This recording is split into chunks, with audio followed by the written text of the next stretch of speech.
Okay. Welcome back to the end-to-end podcast. We're coming at y'all with a brand new episode. It's Arsenal versus Man United. I'm here with Toa, the Man United fan. How are you today, bro? I'm doing good. Appreciate you for coming on. Sergio, welcome back. You were here last time for the Liverpool episode. How you doing, bro? I'm doing really good, yeah. Okay. So let's just get straight into it. I want to ask Toa a question first. Michael Carrick recently took over. Ruben Amorim was sacked. How do you feel about it? I think he's undefeated so far, right? I don't think he's ever lost as a Man United manager. This is his second tenure as interim manager. What are your feelings, and do you think he could get a result this weekend? I definitely think we can get a result this weekend. I had mixed feelings. Right now, I feel really good about it. Initially, I didn't feel so great about it, and I still have a little bit of like weariness just because I felt like Amarim, even though I do agree, or I would say that Amarim was making things more difficult for himself, forcing the 3-4-3, playing some players out of position. I think that for the first time in a long time, we were trying to stick to a philosophy, trying to build something, which I think is really important in modern football these days. Um, I think, you know, and our attack, although we spent a bunch of money um, on our attack, I think the numbers would speak for themselves in terms of expected goals, chances created. We were much more threatening this year than last year. I think the players got more comfortable with like combinations. Like we just looked better, or we looked better on the ball. And I think Carrick is able to build on a lot of the things that Amarim had started off with. And I also just think that a lot of our defensive struggles had to do with playing kids at center back, playing people that were inexperienced. And so I think initially I was a little bit disappointed in the decision, but now I think if we are really trying to make Champions League, I think it was the right decision. I think that, playing four at the back, playing a 4-2-3-1 is just going to bode better for our chances. I think now we have a really good chance to really make the Champions League, which is crucial just for our budget. And I just think we're a club that needs to be in the Champions League at the end of the day. So. Yeah, I agree. But do you think he's gonna last the 6 months, or are they gonna look to replace him? Like, what are the feelings around the club? I'm not sure personally. I think they will replace him at the end of the season. Okay, so they're gonna give him the rest of the season. Yeah, Okay.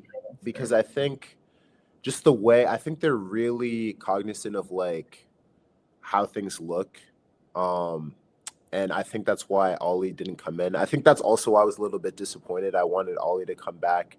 I think that's the best stint that we've had since I agree. Sir Alex. And so I think they would have brought him in if it wasn't for, the look of like going back to something old. Yeah. Given their new ownership. And so yeah. I hear it, and I also agree. Like, to me, Ole was treated unfairly towards the end. Like, I love Cristiano Ronaldo. I'm a Cristiano Ronaldo fan. I've always loved Ronaldo, but Ronaldo did not fit that team, in my opinion. It's not about him. I agree. It's not. I'm not saying Ronaldo wasn't good enough to be in that team. It's play style in terms of the way that Man United team played. And you guys got second for the first time in how many years? You guys were actually looking like you could go on to build on that. Bring in Jadon Sancho, keep playing Greenwood, switch between Martial and Rashford. You have a young core of players. Why bring in Ronaldo, who's looking to win the shit? Ronaldo at that point in time was trying to win the Champions League or trying to win the Premier League to really end his career in Europe on a big note. And he goes to Man United, a club who's young and who's trying to get back to that level. I just feel like they tried to fast forward the process. And in the middle of doing that, they just hindered Ollie's career. It made Ollie look much worse than he actually was because he asked them not to bring Ronaldo in. I'm good with Cavani. I'm good with Greenwood. I'm good with Martial. I need fast players. But I digress. We're here for Man United versus Arsenal. Sergio, what's your opinion on Michael Carrick's tenure so far as the interim? Do you think he's a good manager, or do you think he's just been like, what are your feelings on it from a rival's perspective? I think the role that he's taken on, obviously the position that's been left, having to manage Man United that's been struggling in recent years, still lifting cuts, but obviously the fan base wants that previous glory they saw with Sir Alex Ferguson being one of the best teams in the world, being at times the undisputed best team in the world with a majority of the biggest fans in the fan base in the world. So it's a big responsibility, and I think for what he's done, he's actually done good. I think he's utilized players better than Ruben did, which obviously is Kobe, which everyone agreed upon the fact, even rival fans, that Kobe was such a good young talent with high potential, and it was very weird that he wasn't getting played. So I think again, it's a bit too early. I don't think he should be probably the manager of Man United Football Club. I was thinking Ollie was going to come back, and I actually thought that'd be a good decision. But I think him as the interim, I don't know. Yeah, probably for the rest of the season because Man United don't compete for any cups, solely competing probably for a European spot, European competition for next season in the Premiership, because I don't think, they're not in the FA Cup, not in the Champions League, not in the Carabao Cup. So yeah, just the league. Yeah, that's pretty much it. I think that's fair. So I feel like we're all in agreement that, I mean, we would have preferred Ollie to come back, but we think Carrick is doing a good job for the resources he has. But to move on to the fixture coming up, Man United versus Arsenal. I feel like at Old Trafford, first game of the year, a lot of Man United fans came out of that game very excited, thinking that Ruben Amorim was going to go on to do much better than he actually did this season. To be fair to Amorim, though, he had his moments this season. Like, there were times this season where I thought United were going to go on to do much better than they did. Like, I don't know. That's why the sacking, to me, I have mixed emotions about it. But in like, if I had to fall on one side, I would say I agree with the sacking, but I digress. So, do y'all think we're gonna see a similar game to the game we saw at Old Trafford? End-to-end game. You could even say at times Man United was the better team, but Arsenal were just managing the game defensively.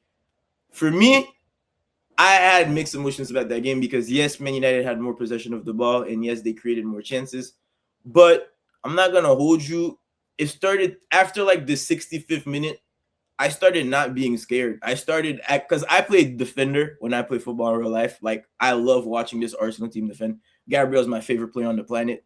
Like, it was just a defensive masterclass, bro. Like, our defenders were on another planet that day. So, but it is at the Emirates, and Arsenal do have the momentum. So, Sergio, since I asked Toa the first question, I'm gonna ask you 1st. Mhm. What kind of game are you expecting? Do you think Arsenal is gonna go out there and dominate Man United, win 2-0, 3-1, or do you think United might even get a result? Like, what are you expecting personally? Man United aren't getting point in my opinion. I think Arsenal are going to win, but I think the manner in which we're going to win is going to be a bit of a difficult one. I think it's going to be a bit tight until we score the first goal, and then we score another, and then defensively we're already pretty solid. But I reckon we concede from them. I reckon it'd be a back and forth game with each side getting into each opponent's box. But it's just the fact that Arsenal's experienced and better, well-rounded players and defensive efforts and the consistency they had this season is going to win us the match over them. So yeah, I don't think it's going to be a complete domination. I got Man United friends at school, and they'll be like, "Oh, please don't grape us on Sunday. Please don't harass us." I'm like, "It's not going to be like that. It's going to be a good game." I agree So yeah. personally. As an Arsenal fan, I feel like it's gonna be a very tough game. I feel like it's gonna be a true test. Like, I feel like we're Yeah. gonna go out of that game and really, like, based off of the result, we're gonna see the character of this Arsenal team. We've already seen Yeah, it. We've whether or not they won the Premiership or not, that's the yeah. getting to that point of the season where it's like these games are actually starting to matter. I think there's only 15 or 16 games left in the season. Like, if we win this game and we win this game comfortably, I'm gonna go out of this game feeling like I can be anybody. I'm gonna be feeling invincible because I just beat Man United. I've beaten Bayern. I've beaten Spurs. Yeah. I've beaten so many good teams. Villa. But if we go out in this game and we lose at home, Yeah, you that's already bad. know the narratives that are gonna start. As soon as that game ends, Arsenal are gonna bottle the league. Man City are coming back. Ryan Cherky is ready. Erling Haaland is ready. Saka's overrated. Arteta out. It's literally gonna change, bro. We could go out from this game. They're gonna start calling Arteta either a genius, the next greatest manager in Premier League, like the next Klopp, the next this that, or they're gonna be saying he should be out the job. So, from a Man United fans perspective, are you going into this game ambitious? Do you think Michael Carrick could get 3 points, 1 point? Do you think you're gonna lose? How do you feel about this game? What result do you think you're gonna get? I think I'm going into this game pretty confidently, to be honest. I think I'm pretty confident we will not lose. I'm probably going to go with a draw, is what I think is going to happen, but I think we could definitely win the game. I just say that because I feel like watching Arsenal this season, I was watching the game versus Forest, and it just seems like they really struggle breaking down low blocks. I think Carrick already kind of showed that first game versus City. We're going to kind of go back to like an Ollie sort of tactic where we're going to sit back deep, really defend, and then hit you on the break. I think I also saw some stat about or something on Instagram, some post about how um, obviously Arsenal is doing so well in the Champions League. They're scoring lots of goals, but then in the Premier League, it's a little bit different, and how it seems like a lot of the European teams are playing higher lines. They're not defending as deep. It's more, they're trying to attack more, hold the ball more. Whereas in the Premier League, the teams playing Arsenal, they're playing deeper. And so it's just harder for them to break down. I think it's going to be, I'm honestly not, I don't feel threatened by Arsenal's attack. I'm just going to be, if I'm just going to be honest. The game earlier in the season, again, like they scored off the set piece. I was watching that game again recently, and it was just like, if it's not a set piece, I'm not really that threatened. I think we're starting to have more dominance in the back now. I mean, it's only been one game, but I think City is a way more threatening team in the attack than Arsenal is. I think we have Maguire. I think that's going to help us a lot for the set pieces. Casemiro as well. I think there's potentially we could see Aiden Heaven in there for his aerial prowess. Um, and I think also, I don't know if you guys remember, but that his first game for United last year was actually against Arsenal. We weren't really expecting that much, but I remember coming out of that game like, wow, this kid. I didn't know much about him. I wasn't watching Arsenal's academy or whatever.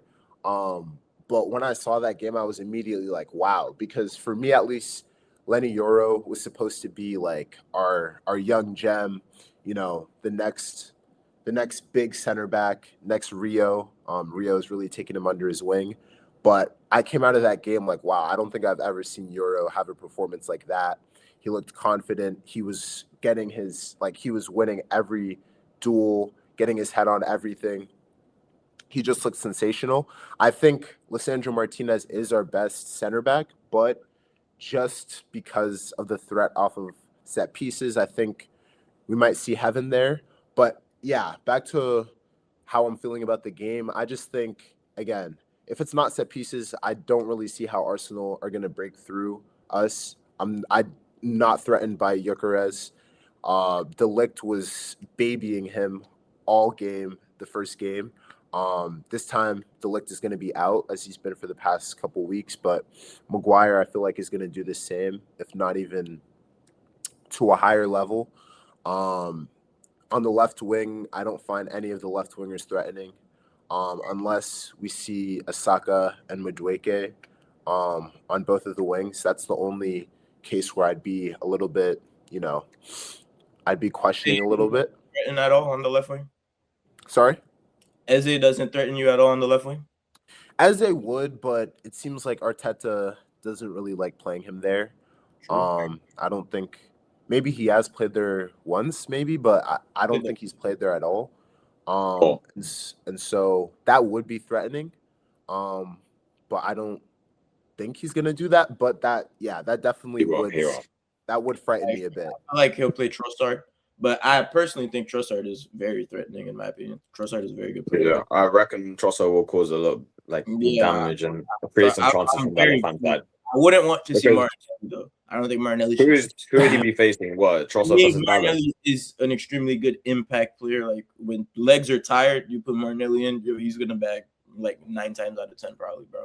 That's a stretch. But Sergio, what do you think about what Toa just said? Do you agree? Do you feel like Arsenal are not threatening going forward and we rely on our defensive prowess? Or do you feel like, or are we just gonna score 3 set piece goals? Like, what do you think is gonna happen? Like, how do you think we're gonna score? Like, how do you think it's gonna happen if we go?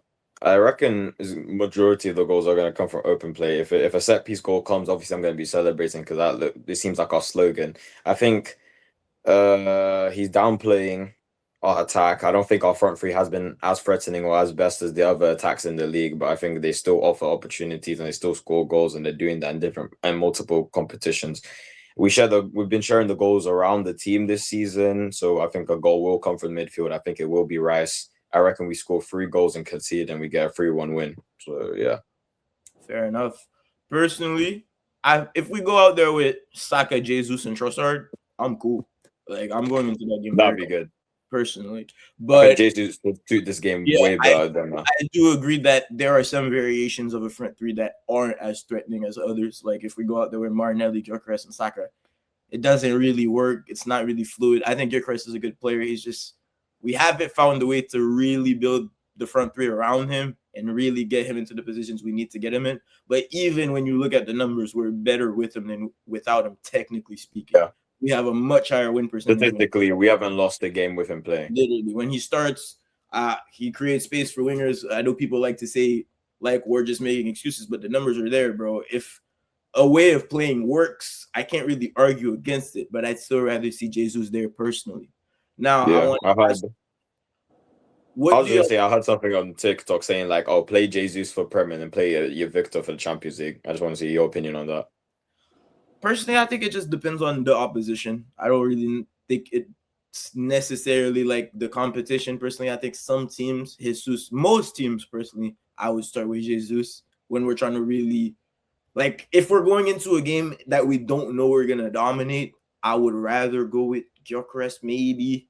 Like, I feel like it's a safer option. He presses, he creates space for the wingers, and it's proven to work. So if we're playing Man City, maybe just start Gyökeres, go with what works. But I don't know, man. I think it's a very that's why I'm not a manager. You know what I mean? I think it's a very nuanced like question. I think there's a lot of things that go into it, and that's why the best of the best are making that decision week in, week out. But I want to ask you guys, so let's say you get that draw that you're saying you're gonna get. What do you think this means for Man United for the rest of the year? Like, do you think you guys are gonna go on to get top 4?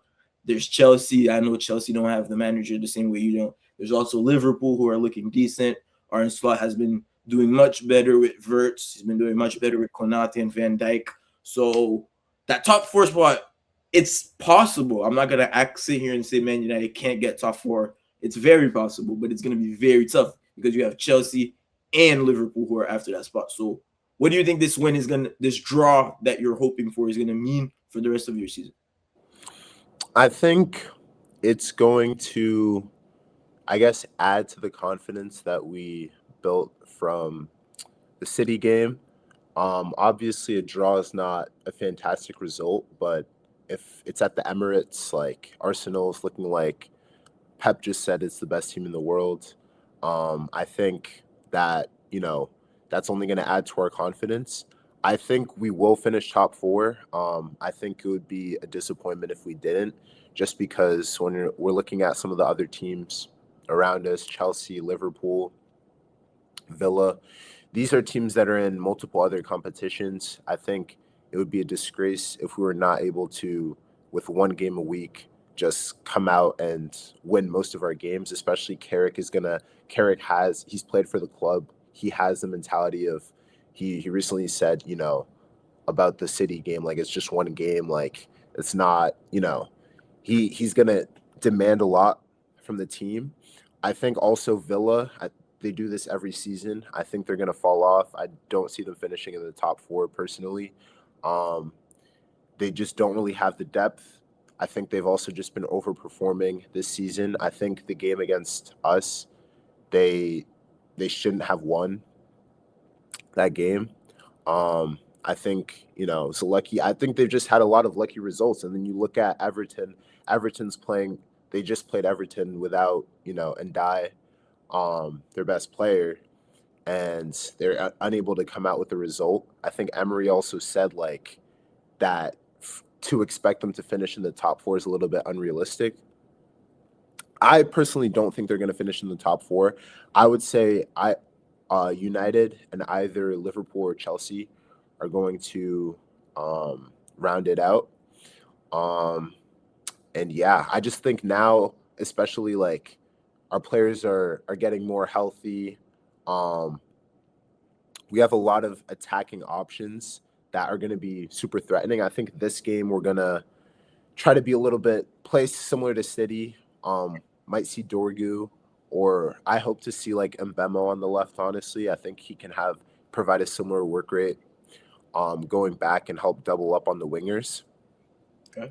But then we can still bring Cunha off the bench, or we can still bring a Mount off the bench, Seshko off the bench. Like, these players are going to score goals. And I think Cunha in particular was so good against Arsenal that first game. I think I would want to see him start up top just because of how he played so well that last time. I think he's going to have confidence. Obviously, he plays with Gabriel in the national team as well. So, yeah. I don't see anything wrong with what you just said. Personally, I think we could still see Villa finishing top 4 just because of the advantage they have over all the other teams. I think they're like still 7 points clear. Like, and if you look at it technically, like Villa are the best performing teams in terms of all the big clashes this season. They've beaten Man City, they've beaten us, they've beaten you. I think they've beaten Liverpool once, if I'm not mistaken. Don't take my word for that. Yeah, they did.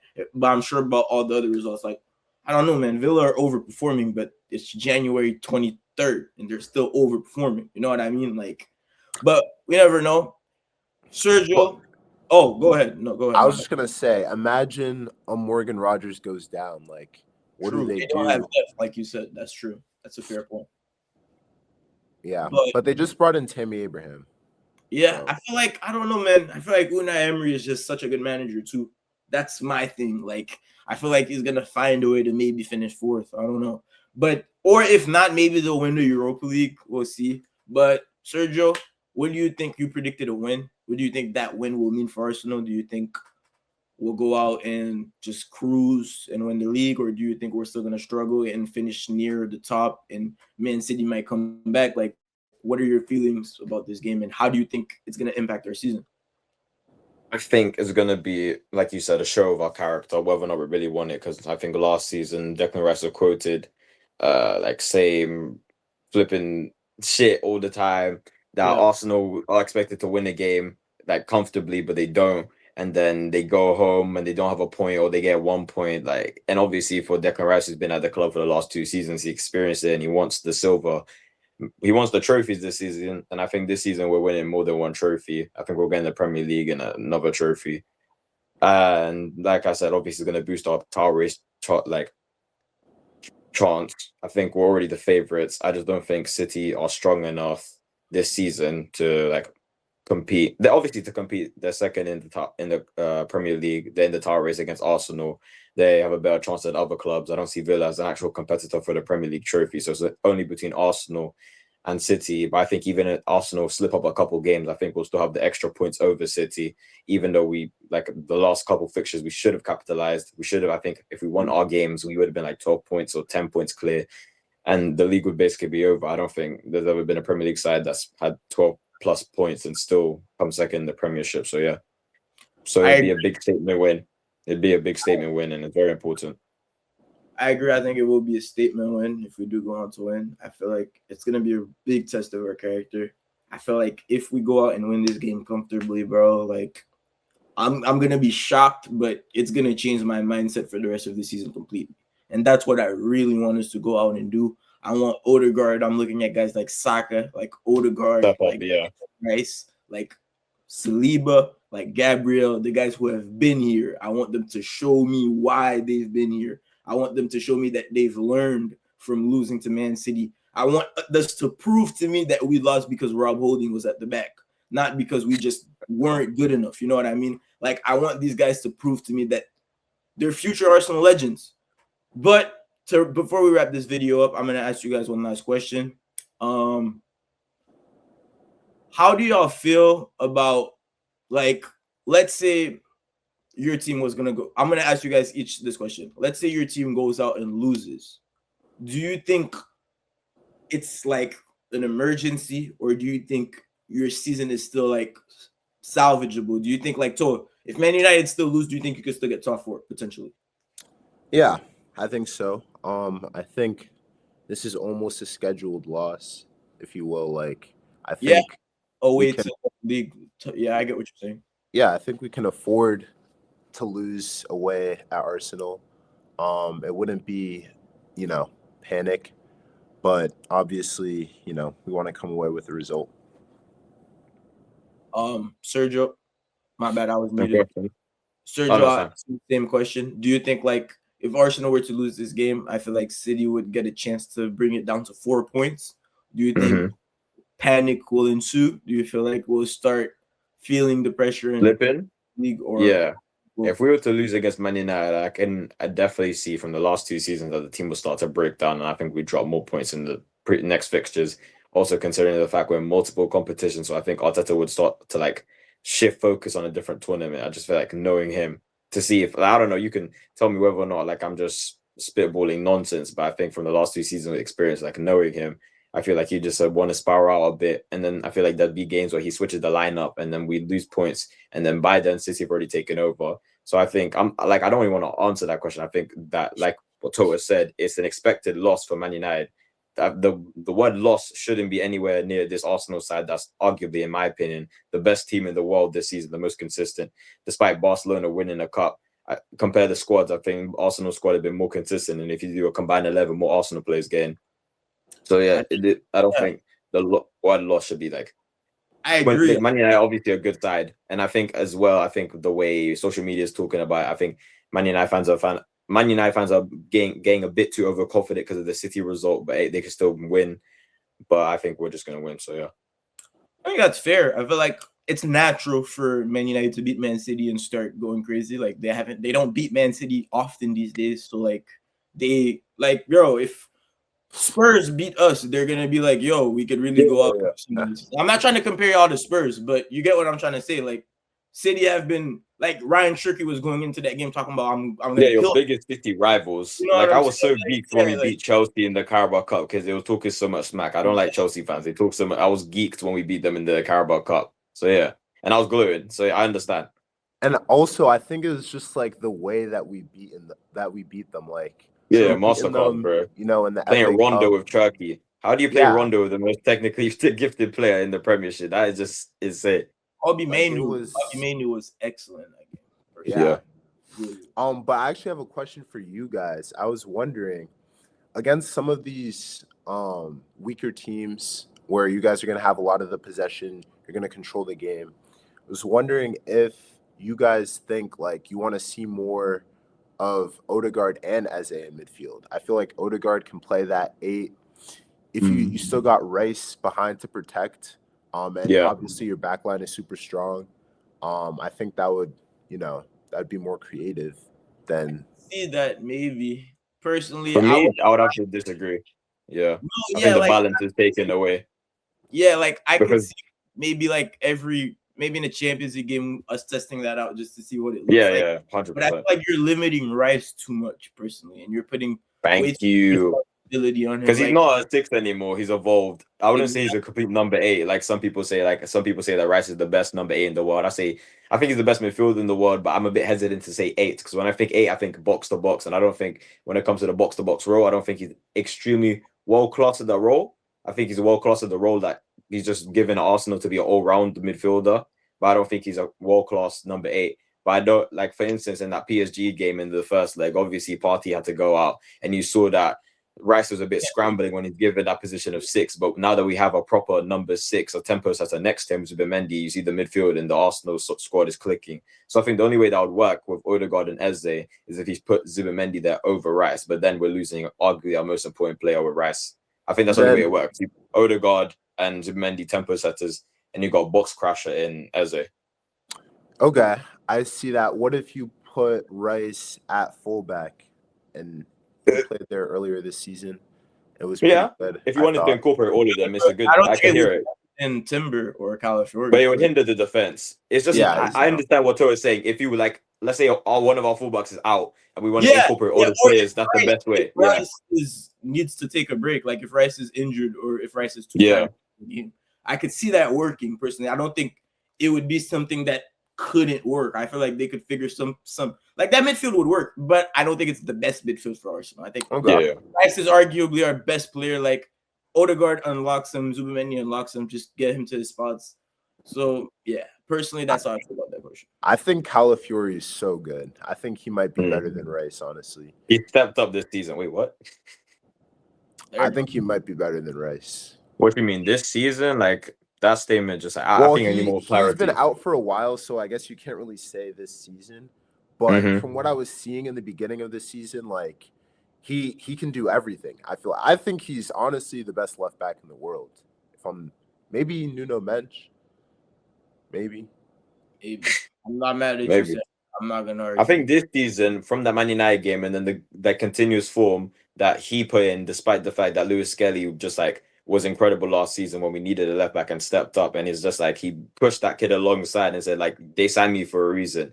And I think for the first couple of games of the season, he was the undisputed best left back in the Premiership. And then I think he put like what he get a knock or his form just slowed down, and then he's kind of lost that. And I think Nico O'Reilly and Kukureya surpassed him when it comes to that. But yeah, I think this season's been one of the best fullbacks, and it's part of the reason why the defense has been so solid.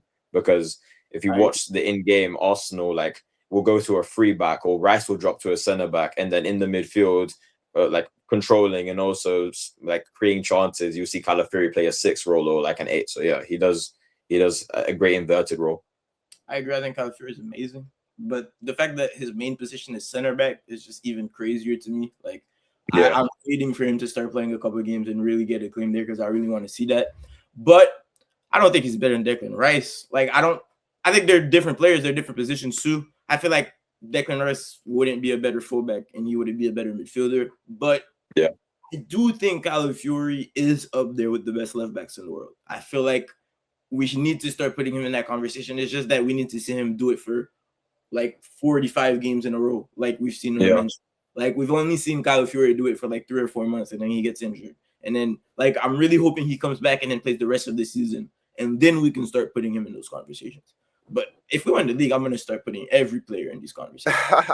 But Sergio, I wanted to ask you a question before we wrap this up. Nwaneri just went on loan to Marseille. How do you feel about that? I was good. I got informed. I already knew about it prior, but I was in class and my friend showed me it, and I was like, good for him. Like I've been very like angry at Arteta, the fact there's been games where you feel like you can use a 1-year, and the season that he had last season where he was, I think, getting a lot more game time and he was starting games and he was offering stuff that sometimes Saka can't offer with that just technical brilliance. And sometimes we be losing like creativity in the fact that our main creator we missed him last season, and Odegaard was out and we didn't really have like a proper 10 until we signed Eze. And that was 1 year like that goal against City was actually insane. And even though Arsenal fans like weren't comparing him to Iron Robin, the fact that people are comparing his cut into Iron Robin was like just insane, because that goal, great moments. He's a great talent, and I think he deserves more minutes this season. But him going out to Marseille, he's going to be able to get that game time. He's going to be able to have more eyes on him and more people talking about him. It's going to boost his confidence for him to come back. But the truth is, I just don't think that if we took a time machine into the next 5 years, I doubt he'll still be at Arsenal Football Club, because I feel like he'll want to get the starting game time. And if I was him, I'd probably want to leave because I don't know where Arteta wants to see him in the future, whether it's at the 10, whether it's at the right wing. And I think it's just going to get to a time where the kid's finally going to be like, oh, I can start somewhere else where like in a position of the role I want. And yeah, but I would try to get the best out of him and keep him for as long as possible. So you wanted to add something to that, or? Yeah, I was saying, and you have Dowman, who's also like... Yeah. And he's kind of, I hate to interrupt, he's kind of like overshadowing 1 year now, even though 1 year had a great season last year, but it's now like, oh, he's younger, he's got this potential, untapped potential, and it's like he's being overshadowed now. So yes, it's kind of insane. It's sad. 15 years or ages, bro. Like it makes me feel so old. Like one thing I wanted to say too, I feel like Arsenal is starting to move like a big club. We're starting to not just hold these young talents and just like Smith Rowe like not Smith Rowe. Smith Rowe's a bad example because we've actually needed Smith Rowe in the team because we needed him to play a role in the team. But I feel But it's like like we're being strict. Like big clubs need to be we're sending him sometimes. out on loan. If he plays, Thank you. we'll sell him and he gains value. If he's good enough to stay, he'll stay. That's what I like. Yeah. But to wrap this video up, appreciate both of y'all for coming on. We'll put both of your links into the description. Like and subscribe. Follow us on all socials. Stay tuned. Appreciate y'all. Thank you for having me.